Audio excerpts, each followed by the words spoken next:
My name is Christina. I am a 32-year-old office worker.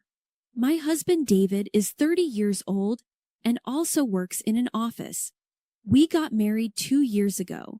David seems a little unreliable, but he is a very kind and independent person who can handle household chores without problems. I am the breadwinner of the house and find it rewarding to work hard and make many accomplishments at work. My workplace is located in the city, and my work is performance-based pay. There's a chance of relocation, and I've never heard of anyone taking maternity or paternity leave. Since it is customary for female employees to leave the company when they get married or have children, I had no intention of getting married in the first place because I preferred working in the office than doing housework. Therefore, when David proposed to me to marry him, I told him I love my job, and even though I'm still the section chief now, I still want to move up. I just can't picture myself getting married, starting a family, having children, and rejected his proposal once. However, David said and promised me that we will share the household chores and will not have any children. Since he said and made that promise, I gave in and decided to marry my husband. We both work, and although we don't always share the household chores as promised, I think we're doing well together. My in-laws tell me to prioritize family over work and ask me when I'm going to get pregnant and have children. But David defends me so I don't have to worry about it. Life with my husband is comfortable for me, and I have come to think that married life is not that bad. But one day, I received a call from my immediate supervisor, the general manager, and was ordered to be transferred to a branch office. What do you think about it? The place of work is a local branch office, but I will make sure to have you transferred back to the head office after 2 years. But the new location you will be assigned to the same position as you are now as a section chief, and if you keep up your great performance, you will be promised of a promotion when you return. If everything goes well, you will be the first female general manager in our company. I don't think this is a bad offer for you. In fact, I am not over-exaggerating, but it is to be said that these kinds of transfers decide my future at this company, whether I will move up and get promotions or not. All of the department heads and those who have been promoted for higher positions have experienced transfers, and if anyone refuses, they end up and stay as section chiefs or can even be demoted or be relocated to a boring branch. If this offer was made before I was married, I would have jumped at the chance without hesitation. However, since I am a married woman, I can't make this decision on my own at this once. Thank you for the offer. I personally would like to consider it positively. However, since I would like to discuss this transfer with my husband, may I come back to you after the discussion? Oh, that is right. You are married. You can choose whether you want to be transferred alone or with your family. So go ahead and talk it over. I will be expecting a positive answer. When I returned home from work, I told about the transfer to my husband. I am being offered for a transfer, and it seems like I might be going to the rural area. My supervisor promised me that if I worked hard for the upcoming 2 years with good results, I could come back here and get a promotion. David, if you're okay with this, I was thinking of accepting this offer. If I accepted this offer, the company is offering that I alone can go, or we can go together as a family. But what do you want to do? My husband looked surprised, but after thinking about it for a moment, he answered, if you accept this offer, all of your dreams will come true, right? I already have a job I enjoy here, so I can't go with you, but please go and don't worry about me. With my husband being fine with me going alone on my own, I told the company that if I were to be transferred, I would be going alone. And then I started negotiating the working conditions and other details for when I get transferred. As a result of the negotiations, the moving expenses related to the transfer will all be covered by the company. The company also will provide me with better working conditions, such as covering my fees to go back home to see David and then return back to work, which was a decisive factor in my decision to transfer to the branch office.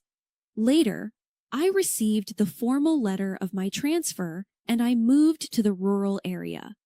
I was told that I could rent housing from the company at a discount, so I ended up living there. On the day of the move, my belongings had already been packed and moved by the movers, and my husband came to the airport to see me off. To David, I told him, "Thank you for seeing me off. I will call you often and come back as often as I can. I'll be waiting for you. Don't get too comfortable just because you will be living on your own. You too, David. It's almost time. Take care of yourself, Christina. Okay, I'll get going." Thus, I began my life living on my own, alone, working. I had planned to return home during the holidays or during off-work periods, but as soon as I started working at the new branch, I was facing unexpected work troubles. I can't work under a female employee. I can't trust and count on some random stranger. I faced a typical rural area problem. Since I was a stranger to this place, the employees couldn't trust me or count on me because they didn't know me. Just because I was a stranger to this place, employees spread bad rumors about me, had my instructions ignored, and they did not help me out at all when I asked for their support. Then a subordinate of mine who intentionally omitted me from carrying out this project made a huge mistake. The subordinate in charge turned pale. Of course, this was my responsibility as his supervisor. I had to deal with the situation by apologizing to the customers and not only making up for the mistakes which were made, but also improving the relationship with my subordinates to gain their trust and to get to know me so they can trust and count on me more. My supervisor, who heard about this situation, could not see me like this anymore, so he called me. "I understand what you're going through right now because I have already experienced a similar situation when I got transferred myself. I know you may think the situation is unfair and unreasonable, but in such times like these, the subordinates won't accept you if you force your righteousness onto them. It is very important to communicate with them and get to know them well. Also, make horizontal relationships of equals." With the advice of my supervisor, I began to actively spend more time with everyone in the branch office to make horizontal relationships of equals. I was not a member of any neighborhood associations, but when I learned that the company's housing was part of a neighborhood association, I joined that as well. In the meantime, I was not able to spend much time on my own, and I was unable to return to my home where my husband was waiting for me. I kept in touch with David frequently, but after a few months apart, it became difficult to reach him, even if I called him at night or sent him messages over WhatsApp. "I'm having a difficult time at work. I'm working always until late at night. I was too tired. I fell asleep every time." I tried to talk to him. He would say such things, and since I was busy myself, I never questioned David and just thought if that's the case, I can't do anything about it. I was trying to concentrate on my work too, so I devoted myself to my work more. Then one day, since my work calmed down and there was this long holiday coming up, I abruptly decided to return home to go see David. However, I couldn't reach David by phone or WhatsApp. Since I still had the key to the house, I returned home without notice to surprise him. When I unlocked the door and entered our home for the first time in a while, I felt something was wrong. And then I heard, "Jack, welcome home. You should have told me if you were coming home early." A woman I didn't know rushes to the front door where I was standing. The woman and I were stunned to see each other. It was the woman who opened her mouth first to break the silence. Excuse me, who are you?" Who are you? This is my house. I think you got the wrong address. Can you check the address? I live in this house." We had an argument, so we both went outside to check the nameplate. But the nameplate hanging on the door was the one I had specially ordered, and it is custom made. Both the key and the door plate are mine. I'm sure this is my house, so I am coming in. Hey, what are you saying? Stop butting in my house. Even though this woman was trying to stop me from entering, I still forcibly entered the house. Then, when I looked around inside the house, everything has been changed, and I did not recognize the interior. Even my favorite curtain and couch were changed. In the living room, there was a photo of David and this woman at a theme park was put up on the wall, and in the kitchen, I see a pair of mug cups I have never seen before. In the bathroom, there is a toothbrush and makeup bag which definitely did not belong to me. When I checked the bathtub, there were shampoos and conditioner which belonged to a woman that I never bought and used before. The bed sheets in the bedroom have been changed to the bed sheets I do not recognize, and the closet was full of women's clothes which I have never seen before. Actually, the closet didn't have any of my clothes which I left behind. All of my belongings were put away in a small storage room, which indicate that my husband was cheating on me and was having an affair behind my back in our very own house. As I was in shock, I heard the front door open.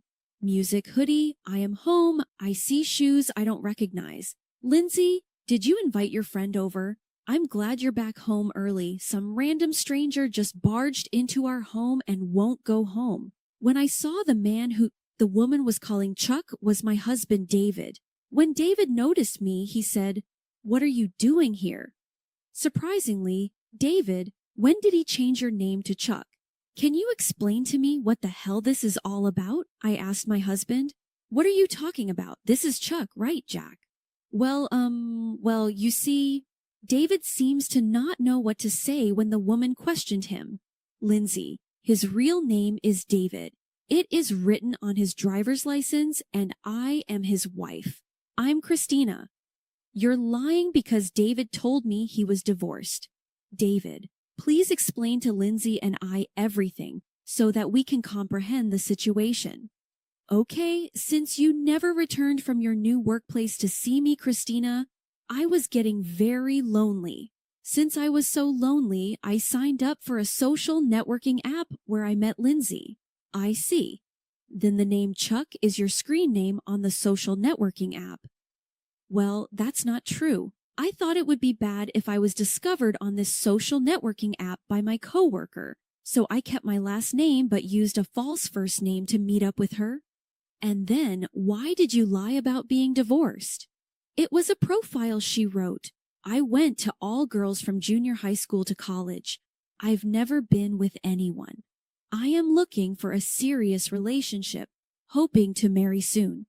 When I read her profile, I was touched by that. So, to be with Lindsay, I told her that I was a divorcee, hinted that I was only looking for a serious relationship, and started living together with her. What? Why would you do such a thing? Then, my husband reopened his mouth and began to justify his behavior. It's your fault for always working and never returning to our home to come and see me, Christina. It's a man's nature to want a woman, so what can I do?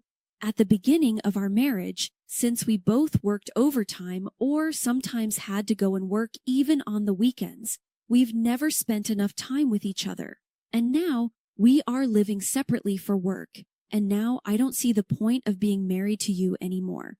Actually, all I ever wanted was to be relaxed at a warm house where my wife will warmly welcome me home when I return from work by preparing me a bath and meal. This was a bolt from the blue for me because I had always thought of David as a husband who understood me in my work. But that does not justify you cheating on me and having an affair behind my back. What you have done is such a horrible thing. If you wanted to be in a relationship with other different women, why didn't you divorce me first and do it in the right way? Because I love you both, and I couldn't think of breaking up with both of you. Wouldn't you have thought that if I were to return, you could not hide any of this from me? I can't believe it that you tried to hide this from me. What? It's your fault for breaking your promises and never returning home. If you had just kept your promise and returned home, I wouldn't even think about cheating on you in the first place. What are you saying? I already explained to you that I was having trouble and hard times at work, and there was nothing I could do about it. While David and I continued to argue, Lindsay just turned pale and stood there. Lindsay seemed to understand the situation that she has been tricked by David, who is a married man who had no intention of being in a serious relationship with her. It was all a lie, wasn't it? You made such a fool of me. I'm leaving this house. Lindsay, no, wait! David tried to stop Lindsay from packing up her belongings and leaving the house, but she shook him off. Don't you ever touch me again with those disgusting hands. I don't believe anything you say anymore. Lindsay cursed him and left. I was completely turned off by this and decided to punish my husband. I secured all the evidence I could and brought it back to my place where I was living on my own. The first thing I did when I returned was to hire a professional investigator to find out who my husband was having an affair with. The results of the investigation revealed that Lindsay was the daughter of the CEO of a company where David's workplace gets support from. I asked my lawyer to send a certified letter to David's house and Lindsay's parents' house. Upon receiving the certified letter, my husband protested that he did not want a divorce, so I prepared myself for a long battle in court. Lindsay has contacted my lawyer, and we decided to meet at his office. Lindsay came to my lawyer's office with both of her parents and bowed to me. Lindsay said, "Even though I didn't know, I am so sorry for what has happened and what you had to go through with your husband. My daughter is earnest, but also too naive, since she has only went to all-girls school and hasn't experienced much. We were trying to arrange an arranged marriage for our precious daughter with a partner we approved of, but she herself longed to find love on her own. She met your husband without her knowledge and thought she found love, so she was up in the air without trying to get to know him properly. When we asked Lindsay who he was, she told us that he was a divorced man she met on a social networking app. We have warned her not to get involved with such a man, but she didn't listen. My daughter, who was in the La La Land, didn't listen to us and just left her house as if she was in an opera. Since Lindsay realized that she was the mistress, she was in shock and blames herself for it and is now seeing a therapist. We will pay you the settlement of $500,000, so please do not tell anyone about this. We are very sorry for what has happened. Lindsay and her parents apologize sincerely. I accept your apology, but with one condition. I am preparing for a divorce, but my husband refuses to divorce me, with the condition of you cooperating with me when I go to the court for the divorce trial. Please testify. Then I will accept the settlement on that condition. Fine, I will cooperate. However, my daughter is young, so I don't want her to go to court and have any record about it. I'd like to cooperate with you in other ways to punish your husband. What do you think? Fortunately, you are unfortunately David's workplace is our business partner. Thus, Lindsay and her parents and I teamed up to punish my husband. David's workplace would be accused of offending the business partner's executive, Lindsay's father, and all of this would be my husband's responsibility. In the meantime, my parents-in-law, who were unaware of such a situation, were calling my husband as usual. Christina won't even answer our call or even return our calls. She's too focused on her work. When is she coming back? When am I going to hear the news of having a grandson or granddaughter? Mom, this is not the right timing. I actually had an affair with another woman while Christina was away for her work, and now Christina is trying to get a divorce from me. Well, it's Christina's fault for my son to cheat because she was too focused on her work and paid no attention or didn't care for my son. Actually, you should divorce Christina, and why don't you get back together with Lindsay? When David told his parents what happened, the in-laws thought that Lindsay's parents would have more money than I did. David's parents started taking sides with my husband, wanting him to get back with Lindsay, and they started attacking me. When David's parents called me many times and I refused to answer them, they started to call me at my work. When they couldn't get through to me over the phone at work, my in-laws stormed into my office where I was working and made a scene. Let go of my son. Divorce him already. It's your fault that my son cheated on you. If Lindsay and David get back together, David will be very happy, so don't interfere. Albert, Cindy, what are you talking about? I am the one who wants to get a divorce, but David is the one who is refusing it. Besides, Lindsay has no intention of getting back together with David anyway. After all, David tricked and betrayed Lindsay, who is the daughter of David's company's business partner's executive. Lindsay's father is pretty upset with the situation, and it seems that there will be no bright future for David at his company. As soon as the in-laws found out that David had offended his company's business partner's executive, they started sucking up to me. Oh, I didn't know what was really going on. I guess we misunderstood. I am sorry. My son was very stupid, but he learned his lesson. You will forgive him, right? I am not going to forgive him. How can you say such a thing? I have nothing more to say to you. Please leave. My in-laws lingered and didn't leave, so the security took them away. And because of their violent behavior, my company sued David's parents for obstruction of business. I then successfully received alimony from my husband, and we were divorced. Lindsay also requested alimony from David and was compensated for the fees of the therapist's treatment. David lost his position in the company because he had offended his business partner, and he could not quit his job because he had to pay a large amount of debt for the alimony. By the time all this was over, 2 years had passed since I was transferred. Having successfully completed my term at the branch office with high performance, I was transferred back to the head office. I worked harder than ever and got promoted to the position of general manager. If I had not accepted the offer for the transfer, I might have still been married to my ex-husband, enjoying a married life. However, people like David would have had an affair sooner or later, and I think I would have had more conflicts with my ex-in-laws. I knew that I was meant to work rather than having a family, and right now I am very satisfied with my life, and I am